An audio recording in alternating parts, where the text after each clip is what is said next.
नमस्कार दोस्तों, गार्गी क्लासेस पर आपका स्वागत है। डेट आज की 10 अक्टूबर 2022। देख लेते हैं इंडियन एक्सप्रेस का एडिटोरियल आइडिया पेज से इंपॉर्टेंट आर्टिकल्स जो अभी हम इस वीडियो में डिस्कस करेंगे।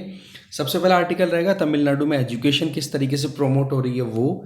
उसके अलावा दूसरा आर्टिकल हम देखेंगे कि वेस्ट अफ्रीकन कंट्री गैम्बिया में इंडिया से एक्सपोर्टेड जो कफ सिरप्स थी जिसकी वजह से मोर देन 60 चिल्ड्रन की जो है वो डेथ हो गई, तो उसके पीछे क्या कॉन्सिक्वेंसेज है, क्या कारण है। वैसे हमने डिटेल में देख लिया एक्सप्लेन पेज पे, बट एक बार देखेंगे हम फिर से, ठीक है। फिर हम देखेंगे ग्रोथ के लिए हमारे क्या चैलेंजेस हैं, ठीक है। और फिर लास्ट में देख लेंगे फ्रीबीज के डिबेट को लेकर के एक दो पॉइंट्स और ऐड होंगे हम हमारे पास में, वो देख लेंगे, ठीक है। तो इनको देखते हैं। फर्स्ट आर्टिकल है बैक टू स्कूल। आर्टिकल को लिखा है पुन कुजाली जी के द्वारा लिखा हुआ आर्टिकल है। इनका ये कहना है कि देखो, अभी तमिलनाडु की अगर बात करें तो कोविड जैसे ही ख़त्म हुआ उसके बाद में एजुकेशन को प्राइम पॉइंट रखा है वहाँ पे। जैसे वहाँ के चीफ मिनिस्टर ने अभी रिसेंटली एक स्कीम लॉन्च की, चीफ मिनिस्टर ब्रेकफास्ट स्कीम। फ़ायदा क्या हुआ कि प्राइमरी स्कूल्स में जो छोटे बच्चे जाते हैं ना पढ़ने के लिए, उनको अट्रैक्शन देने के लिए कि वो बच्चे स्कूल में पहुँचे टाइम पे जल्दी से जल्दी, और उनको खाना भी मिल जाएगा और पढ़ाई भी वहाँ पे हो पाएगी। इसके अलावा देखा जाए कि तमिलनाडु में कोविड-19 की वजह से जितना नुकसान हुआ था ना पढ़ाई में या सीखने में, उस नुकसान में से मोर देन 70% तो रिकवरी मई 2022 तक ही कर ली गई थी। और ये चीज़ एक इंडिपेंडेंट रिसर्च, इंडिपेंडेंट सर्वे के द्वारा बताई जा रही है, जो कि कार्तिक मुरलीधरन, जो कि यूनिवर्सिटी ऑफ शिकागो से एसोसिएटेड है, उनके द्वारा की गई थी। तो बोला एजुकेशन सिस्टम बहुत अच्छा परफॉर्म कर रहा है तमिलनाडु में। इसकी बात और करें आगे, एक स्कीम वहाँ पर चल रही है इल्लम थेडी कल्वी। ये स्कीम अक्टूबर 2021 में लॉन्च हुई थी। ये जो स्कीम है ना, ये लो कॉस्ट, मास स्केल और फास्टर रिकवरी मॉडल है मिडिल या लो इनकम कंट्रीज़ के लिए। जैसे हमारा कंट्री है लो मिडिल इनकम कंट्रीज़ की कैटेगरी में आता है, तो और ज़्यादा पॉपुलेशन भी बहुत सारी है, ठीक है। तो इसके लिए बोला बेस्ट मेथड है ये इल्लम थेडी कल्वी। ये मेथड हम देखेंगे क्या है इस स्कीम के अंडर में पूरा। फिर बात आती है थोड़ी सी तमिलनाडु के पास्ट की। देखो, जब से इंडिपेंडेंट हुआ है ना कंट्री, उसके पहले से भी तमिलनाडु ने हमेशा से एजुकेशन को प्रायोरिटी में रखा। इंडिपेंडेंस के बाद में फर्स्ट चीफ मिनिस्टर के कामराज बनते हैं तमिलनाडु के, ठीक है, जो कांग्रेस के फिर बाद में प्रेसिडेंट भी बन जाते हैं, राइट। तो आप देखोगे कि उनकी चीफ मिनिस्टरशिप में 9 साल तक उन्होंने लगातार एजुकेशन को प्राइम फोकस पे रखा, क्योंकि हमें पता है कि यूरोपियन कंट्रीज़ में भी जो रेनेसेंस आई थी ना, जो पुनर्जागरण का टाइम था, वो एजुकेशन की वजह से ही था। और एजुकेशन को ही यहाँ पर तमिलनाडु में प्रायोरिटी पे रखा। तो ऐसे में के कामराज के पीरियड पे तमिलनाडु में mid day meal scheme launch हो जाती है। फिर इसके बाद में आप देख सकते हो अभी latest chief minister breakfast scheme जो लॉन्च हुई है, वो भी इसी लाइन में है कि बच्चों का पेट भरा रहेगा तो वो डेफिनेटली स्कूल में रिटेन भी करेंगे और पढ़ेंगे भी, और पढ़ेंगे तो डेफिनेटली स्टेट आगे बढ़ेगा। आज 70 साल से ज़्यादा का टाइम हो चुका है।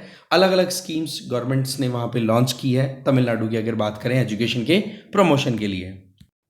सबसे पहले हम बात करते हैं इल्लम थेडी कल्वी स्कीम के बारे में। ये देखो, इस एजुकेशन का मतलब क्या है, एजुकेशन रीचेज होम, मतलब घरों में जा जा करके बच्चों को पढ़ाने के लिए। इसमें क्या किया गया है, 2 लाख से ज़्यादा वॉलेंटियर्स को रिक्रूट किया गया और उनको प्रॉपर, एक तो प्रॉपर फिल्ट्रेशन हुआ कि हाँ भाई कौन एलिजिबल है, कौन पढ़ाने में इंटरेस्टेड है ना।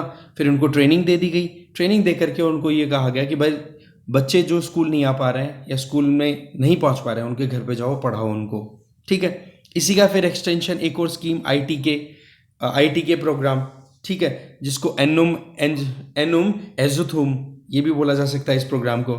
इसमें क्या है, फाउंडेशनल लर्निंग को स्ट्रॉन्ग करने का काम।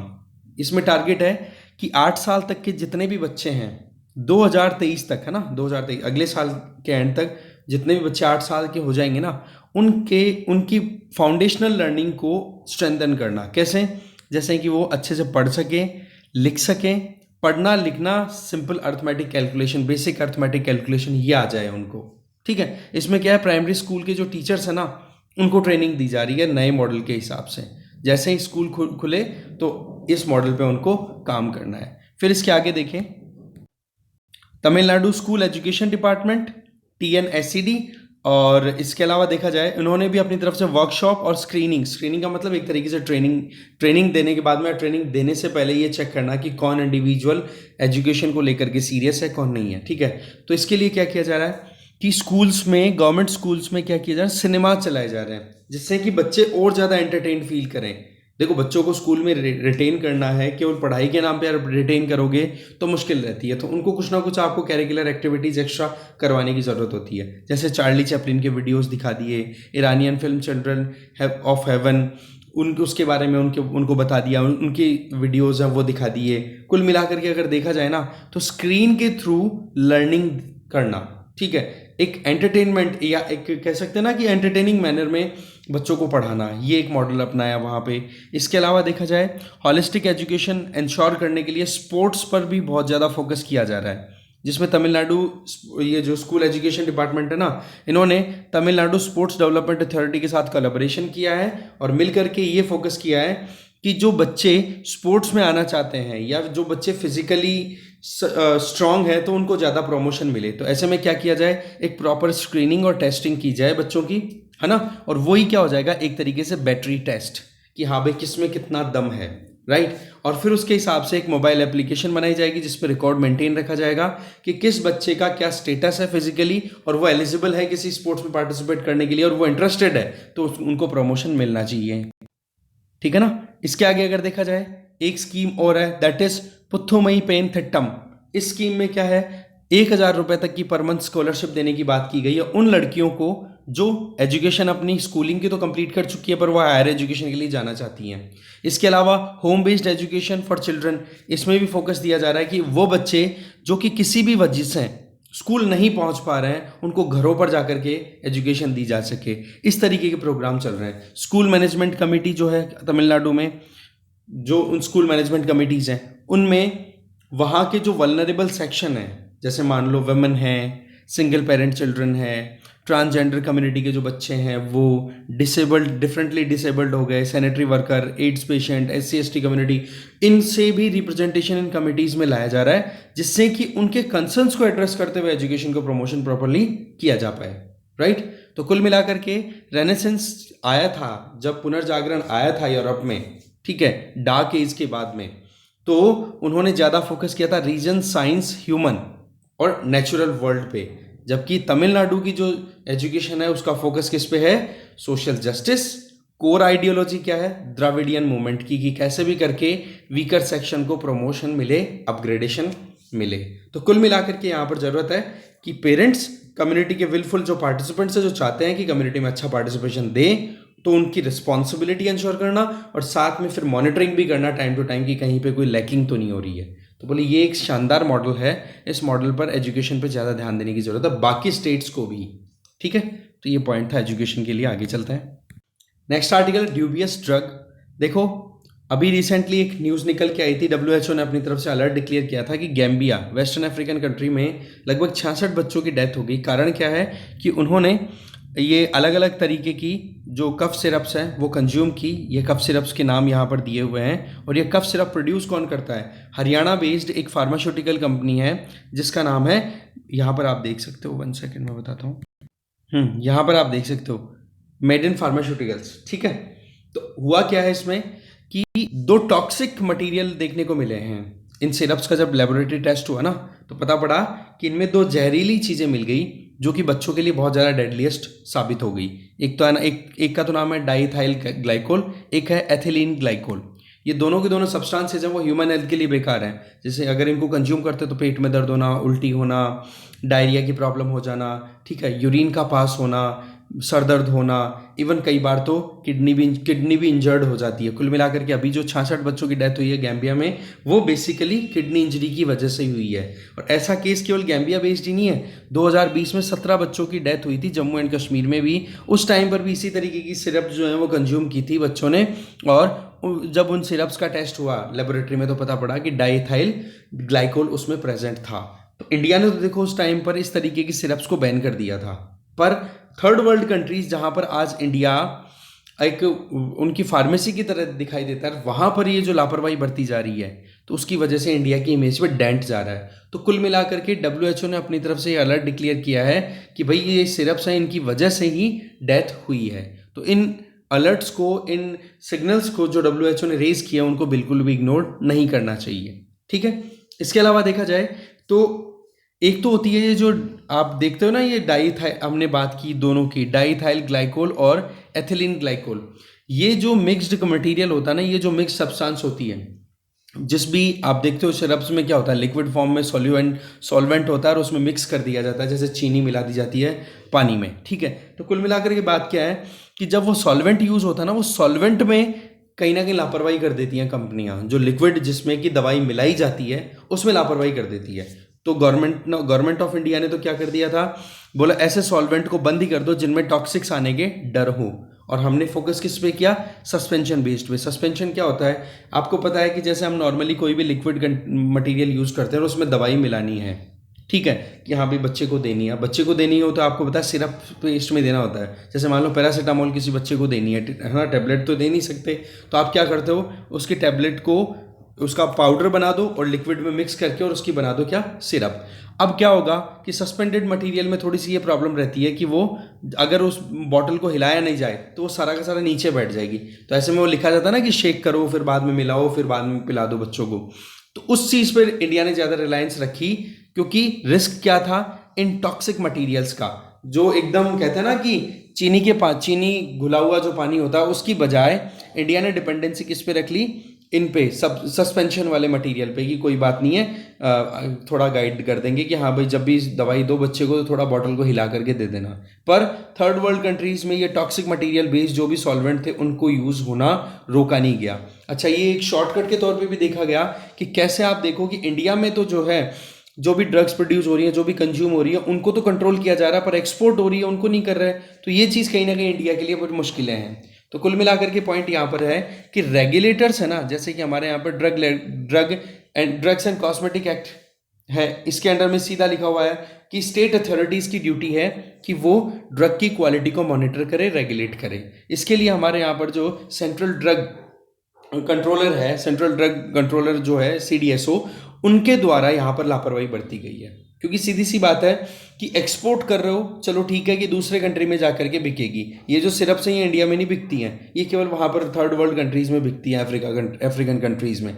पर सवाल ये है कि लो स्टैंडर्ड ड्रग्स को आप एक्सपोर्ट करोगे तो वहाँ के बच्चों की ज़िंदगी क्या इंपॉर्टेंट नहीं है। जब जो 2020 में जम्मू कश्मीर में ये ट्रेजेडी हमारे यहाँ पर हो चुकी थी, तो यहाँ पर स्टेट और सेंट्रल गवर्नमेंट की अथॉरिटीज़ को काम करने की ज़रूरत थी प्रॉपर मैनर में।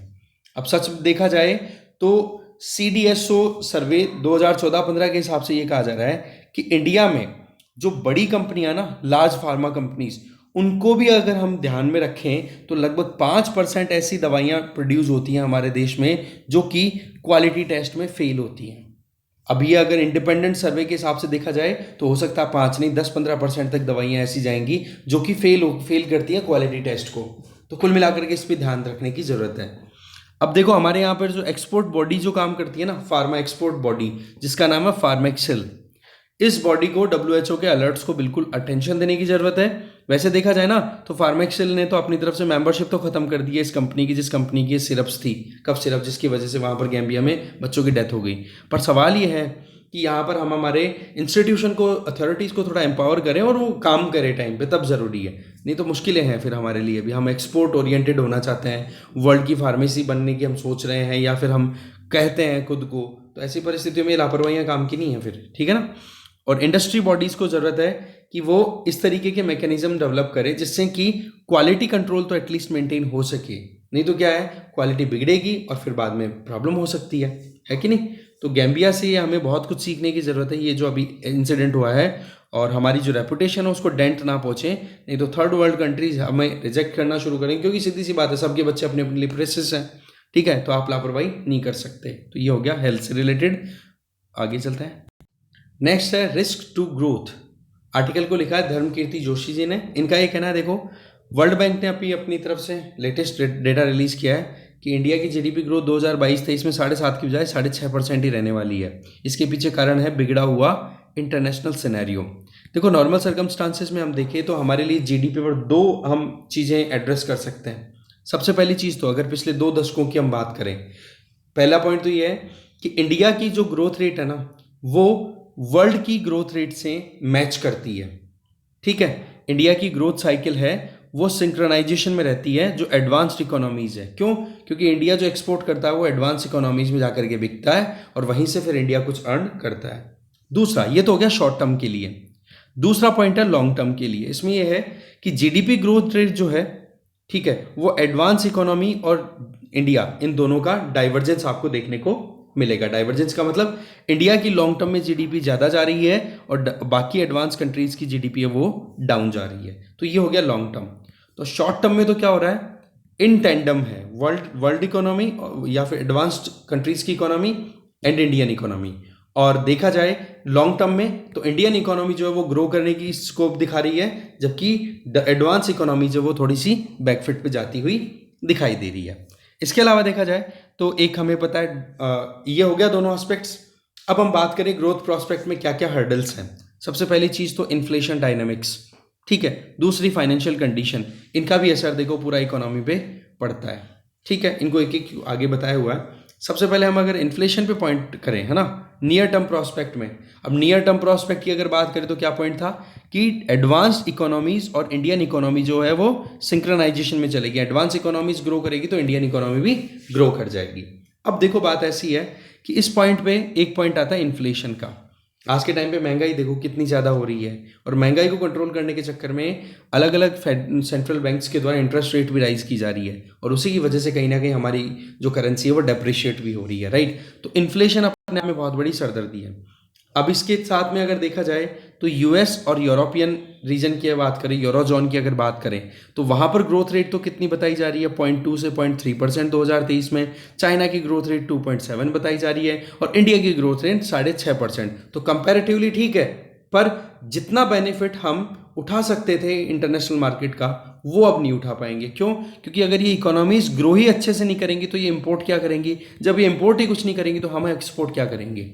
तो वो वाला एक पॉइंट बन जाता है।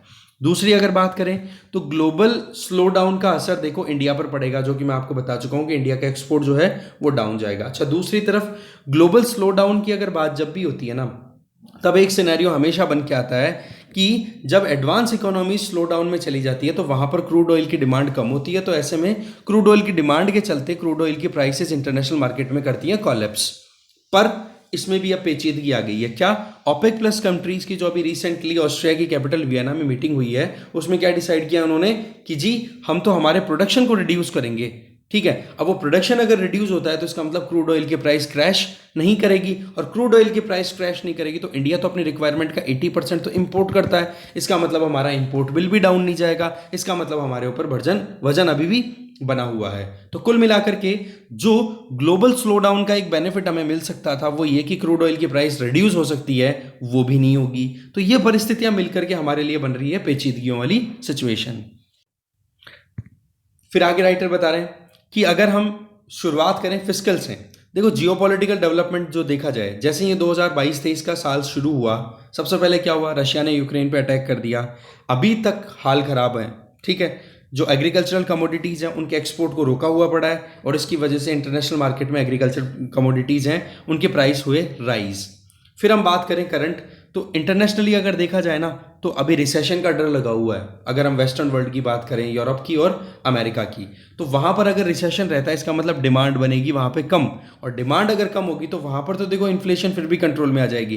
पर फिर बात आती है इन्फ्लेशन की डोमेस्टिक, तो डोमेस्टिक इन्फ्लेशन तो अभी भी कंट्रोल में नहीं है। फूड इन्फ्लेशन कितनी ज़्यादा है, इसके पीछे कारण क्या है, मौसम का बिगड़ना, ठीक है। तो कुल मिलाकर के अगर देखा जाए तो कमोडिटी प्राइसेस एक बार राइज हुई थी इंटरनेशनल मार्केट में, पर वो धीरे धीरे डाउन जा रही है, पर वो उसका बेनिफिट भी इंडिया को ज़्यादा नहीं मिल पा रहा है। कारण क्योंकि हमारे यहाँ का जो डोमेस्टिक प्रोडक्शन है वो रुक रहा है। कारण कि एक बार तो मॉनसून की वॉलेटिलिटी हम देख सकते हैं कि कैसे ईस्टर्न यूपी, या फिर आप कह सकते हो eastern UP, Bihar, west Bengal, Jharkhand, इन रीजन्स में बारिश अच्छी नहीं होने की वजह से वहाँ पर चावल की खेती अच्छी नहीं हो पा रही है। गर्मियाँ जल्दी आने की वजह से गेहूं की खेती अच्छी नहीं हो पाई थी। तो ऐसे में फूड इन्फ्लेशन है वो हमारे बनी हुई है। तो इंटरनेशनल इन्फ्लेशन डाउन होने के बावजूद हमें बेनिफिट उसका नहीं मिल पा रहा है, ठीक है। इसके अलावा देखा जाए तो लगातार इन्फ्लेशन आज देखी जाए वेस्टर्न कंट्रीज में, है ना, तो वहाँ पर पिछले 40 सालों में हाईएस्ट इंटरेस्ट रेट इन्फ्लेशन चल रही है। तो ऐसी परिस्थितियों में वहाँ के सेंट्रल बैंक, चाहे यूएस का फेडरल रिजर्व हो, चाहे European central bank European union का हो, तो उन्होंने क्या कर दी, इंटरेस्ट रेट राइज कर दी, और लगातार वो टाइटर मॉनेटरी पॉलिसी पे रिलाई कर रहे हैं। तो ऐसी परिस्थितियों में इंडिया जो क्या कर रहा है, डेप्रिशिएट कर रहा है। अब हमें ये पता है कि जब भी करेंसी डेप्रिशिएट करती है तो एक कंट्री जो इम्पोर्ट पे डिपेंडेंट होता है ना उसके लिए लोड ज़्यादा होता है। क्यों? क्योंकि हमें पहले $1 के लिए जो 75 रुपये पे करने होते थे, अब $1 के लिए हमें 82 रुपये पे करने पड़ रहे हैं। पर सवाल ये है कि क्या इम्पोर्ट पर ही हम डिपेंडेंट है? हम तो चाहते हैं एक्सपोर्ट राइज करना, पर एक्सपोर्ट के लिए तो स्कोप ही खत्म हो गया ना, या स्कोप कम है। क्यों? एक्सपोर्ट किसको करोगे आप? एक्सपोर्ट करोगे आप डेवलप्ड कंट्रीज को, पर डेवलप्ड इकोनॉमीज में तो वहां पर डिमांड ही नहीं है, तो आप एक्सपोर्ट क्या करोगे? तो कुल मिलाकर के इंटरेस्ट रेट राइज हो रही है डेवलप्ड कंट्रीज में, जिसकी वजह से हमारी करेंसी है वो रिड्यूस हो रही है, डेप्रिशिएट कर रही है। इसकी वजह से हमारे ऊपर इंपोर्ट बिल है वो राइज हो रहा है। पहला काम तो ये हो गया। दूसरा, जब करेंसी डेप्रिशिएट होती है, वीक पड़ती है, तो उस टाइम पर एक कंट्री अपना एक्सपोर्ट बढ़ा सकता है, क्योंकि एक्सपोर्ट आपका सस्ता हो जाएगा इंटरनेशनल मार्केट में। पर सवाल ये आता है कि आप एक्सपोर्ट जब करने की सोचते हो तो आपके डेवलप्ड कंट्रीज जहां पर आप अपना एक्सपोर्ट करना चाहते हो वो कंट्रीज चल रहे हैं वीकर सिचुएशन में, तो ऐसे में आप अपना एक्सपोर्ट भी नहीं कर पा रहे। तो इसका मतलब रुपी डेप्रिशिएट तो हो रहा है, पर हम हमारा एक्सपोर्ट में इसका बेनिफिट नहीं उठा पाएंगे। ठीक है, ये सिचुएशन हो गई। फूड वाली बात मैं ऑलरेडी आपको समझा ही चुका हूं। फिर आ जाओ कि देखो, नॉर्मल सर्कमस्टांसेस में एक्सपोर्ट को अगर हम अंडरस्टैंड करें, तो अगर कोई भी करेंसी की हम बात करें नॉर्मल सर्कमस्टांसेस में, तो एक करेंसी अगर 1% से डेप्रिशिएट करती है ना, जिसको हम अगर रियल टर्म्स में दें तो रीर के हिसाब से बोला जाता है, रियल इफेक्टिव एक्सचेंज रेट। अगर रीर जो है वो 1% से डिक्लाइन करता है ना, तो ये मान के चलो एक्सपोर्ट जो है ना वो 1% राइज करता है। या फिर ये कहो कि जब, अब अगर इसका दूसरा उल्टा पार्ट देखें, अगर ग्लोबल इकोनॉमी 1% से डिक्लाइन करती है ना, तो आप ये मान के चलो कंट्रीज का जो एक्सपोर्ट है वो लगभग 2.3% तक रिड्यूस हो जाता है। तो ऐसे में कंट्री का मतलब हो गया, यहां पर हम इंडिया की बात कर रहे हैं पर्टिकुलरली, ठीक है, कि ग्लोबल ग्रोथ और इंडियन एक्सपोर्ट पर क्या रिलेशन है, ये लिख सकते हो आप कि 1% अगर ग्लोबल जीडीपी डिक्लाइन करती है तो इंडिया का एक्सपोर्ट 2.3% रिड्यूस हो जाएगा। और अगर 1% डेप्रिशिएशन देखने को मिलता है रीर में, रियल इफेक्टिव एक्सचेंज रेट में, तो इसका मतलब हमारा एक्सपोर्ट राइज होता है 1%। पर सवाल यह है कि यहां पर ग्लोबल जीडीपी भी डिक्लाइन कर रही है और रीर का भी हम बेनिफिट नहीं उठा पा रहे, क्योंकि ग्लोबल जीडीपी डिक्लाइन होने की वजह से वहां पर डिमांड नहीं बन रही है।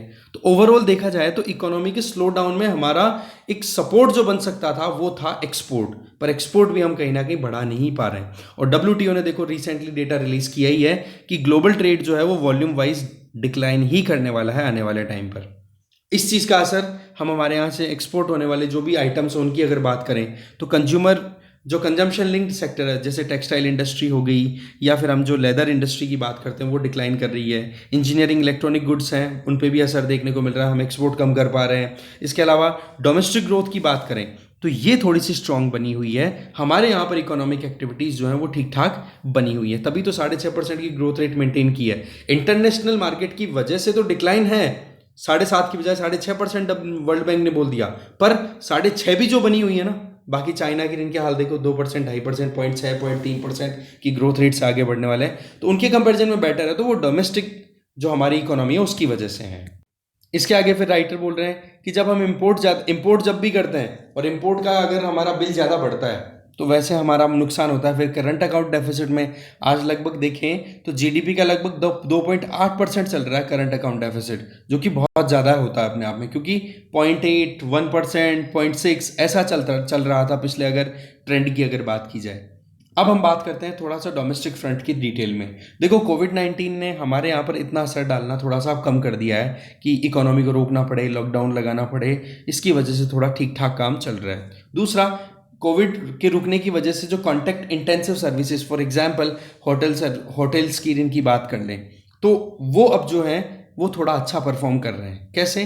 क्योंकि अगर पिछले 1-2 सालों में होटल की इनकी, अगर टूरिज्म इंडस्ट्री की इनकी बात की जाए तो ये अच्छा परफॉर्म नहीं कर रही, तो कंपैरेटिवली अब की बार बढ़िया परफॉर्मेंस आ रही है। ओके, तो एक तो ये पॉइंट है। इसके अलावा बैंकों से जो लोन लेने का ट्रेंड है वो चाहे इंटरेस्ट रेट राइज किए जा रहे हैं बराबर, है ना, आरबीआई ने भी इंटरेस्ट रेट राइज ही किया, मॉनेटरी पॉलिसी हमेशा टाइट ही कर रही है पिछले 2-3 मीटिंग्स की अगर बात करें तो, पर फिर भी हमारे यहाँ पर गवर्नमेंट के द्वारा खर्चा जो हो रहा है वो, और दूसरा जो बैंकों के द्वारा जो लोन दिया जा रहा है वो, दोनों में राइज देखने को मिल रहा है। इसके अलावा देखे जाए तो जो फाइनेंशियल प्रोफाइल है बैंकों की इनकी, ये भी अच्छी है।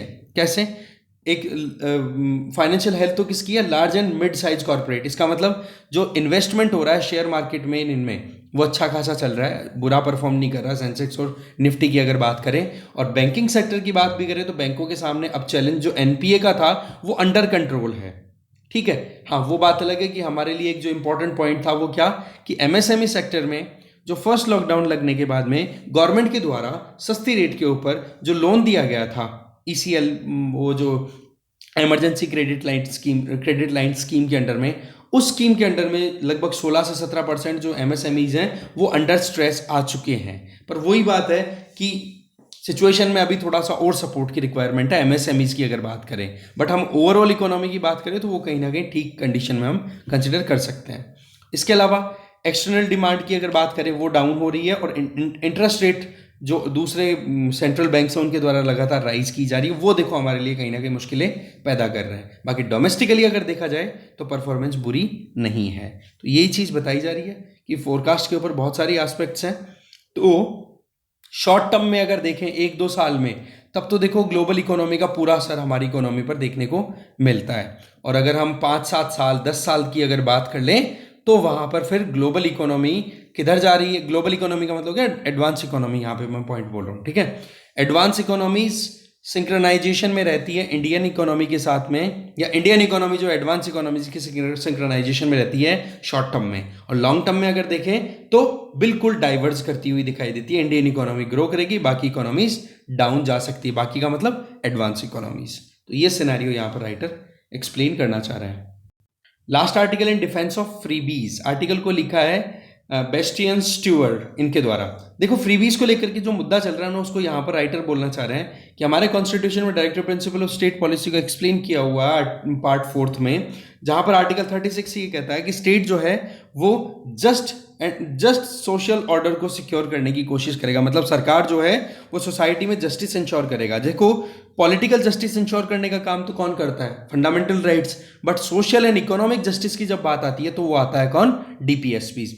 अब डीपीएसपीज जो है वो एनफोर्सिएबल तो है नहीं, तो ऐसे में स्टेट दैट मीन्स गवर्नमेंट जो है वो उनको इंप्लीमेंट ना करे, ये बात ठीक नहीं होगी। क्योंकि डीपीएसपीज में कंटेंट इसीलिए रखा गया था, जो भी प्रोविजंस हैं वो इसीलिए डाले गए थे कि आने वाली जो जनरेशन है वो अपनी रिक्वायरमेंट, अपनी एस्पिरेशंस के हिसाब से अपना काम करके फुलफिलमेंट कर सके। आर्टिकल 39 क्या कहता है कि वेल्थ कंसंट्रेशन को आपको रिड्यूस करना है कॉमन गुड के प्रमोशन में। इसका मतलब किन्हीं के पास में तो बहुत ज्यादा पैसा है, बाकियों के पास में कुछ पैसा नहीं है, ऐसा नहीं होना चाहिए। तो socio economic political justice ensure करने में, सोशल और इकोनॉमिक जस्टिस इंश्योर करने में सबसे इंपॉर्टेंट रोल किसका आ गया, directive principles of state policy, जो कि हमारे कॉन्स्टिट्यूशन के पार्ट 4 में दिया हुआ है। और ये चीज तो सुप्रीम कोर्ट ने भी बार बार अपनी तरफ से इंटरप्रीट की है कि जब कभी भी कोई भी वेलफेयर स्टेट का जो प्रोविजन आता है, तो वेलफेयर स्टेट के लिए हम क्या करते हैं जी, कि हमारे देश में गरीबी भुखमरी बहुत ज़्यादा, अभी भी डाउन ट्रोडन सेक्शन बहुत बड़ा है सोसाइटी में, तो उनके अपलिफ्टमेंट के लिए हमें काम करने की ज़रूरत है। तो ऐसी परिस्थितियों में डीपीएसपीज इंप्लीमेंट हो तो उसमें कोई नुकसान वाली चीज़ नहीं है। पर सवाल अभी उठ रहा है that is related to freebies, कि बोले रेवड़ी कल्चर चल रही है। तो राइटर उसी पे सवाल उठा रहे हैं, बोले पीडीएस स्कीम में जो सस्ते में खाना मिल रहा है, क्या उसको आप रेवड़ी में कंसिडर कर सकते हो? बिल्कुल भी नहीं। अगर किसी को इलेक्ट्रिसिटी की रिक्वायरमेंट है, इलेक्ट्रिसिटी अगर दी जा रही है, तो उसमें आप क्वेश्चन उठा सकते हो कि हाँ जी सवाल क्या है। पर सवाल ये है ना कि बेसिक नीड्स को पूरा करने के लिए इलेक्ट्रिसिटी दी जा रही है, क्योंकि आजकल आप देखो कितने ज़्यादा गैजेट्स हैं, एजुकेशन है, सारी चीज़ें हैं, वो इलेक्ट्रिसिटी बेस्ड हो गई है। तो ऐसी परिस्थितियों में अगर इलेक्ट्रिसिटी दी जाए तो वहाँ पर देखने वाली बात है कि क्या वो फ्री भी है या फिर रैशनल या इरेशनल है। तो राइटर लास्ट में कंक्लूजन एक ही निकाल रहे हैं, वो चीज़ें वही रिपीट हो रही है जो हम ऑलरेडी डिस्कस कर चुके हैं फ्रीबीज के अंडर में, ठीक है। पॉइंट यहाँ पर ये बोल रहे हैं कि सोशल वेलफेयर और फ्रीबीज को डिस्टिंक्ट हमें एक डिफरेंस क्रिएट करना होगा, है ना। पर वो डिफरेंस जो है ना वो ऐसे नहीं हो सकता कि हाँ जी ये स्कीम गलत है, ये स्कीम सही है। वहां पर हमें जरूरत ये समझने की है कि इनएफिशिएंट कौन सा है, गलत स्कीम कौन सी है, या फिर वाकई में सिचुएशन के हिसाब से वो स्कीम चलनी चाहिए नहीं चलनी चाहिए। तो केस टू केस समझने की जरूरत है। इसका मतलब गुड एंड बैड पॉलिसी का डिस्क्रिमिनेशन है, वो समझने वाली बात है। और वो कौन समझे, वो समझे जनता। ये एक इंपॉर्टेंट पॉइंट यहां पे बता रहे हैं। फिर लास्ट में राइटर बोल रहे हैं कि आप फ्रीबीज की बात कर रहे हो, आप टैक्स कट पे क्यों नहीं ध्यान देते? एक तरफ तो आप बैलेंस शीट में ये ध्यान दे रहे हो कि खर्चा कहाँ हो रहा है, एक तरफ आप रेवेन्यू पर भी तो ध्यान दो ना, कि जब गवर्नमेंट जब भी टैक्स रिडक्शन की बात करती है तो उससे भी तो जो ऑलरेडी पैसे वाले लोग हैं उनको टैक्स में बेनिफिट मिलता है कि नहीं। तो ऐसे में आप टैक्स पर भी थोड़ा ध्यान दो, ठीक है। टैक्स कलेक्शन भी प्रॉपर हो और साथ में खर्चा जो है वो रैशनल कर दो, तब जाकर के सही से काम हो पाएगा। तो ये चीज़ें जो है वो मैंने हाईलाइट कर दी है यहाँ पर, आप अच्छे से देख पाओगे, ठीक है। तो डिस्कशन यहीं खत्म है। Thank you very much.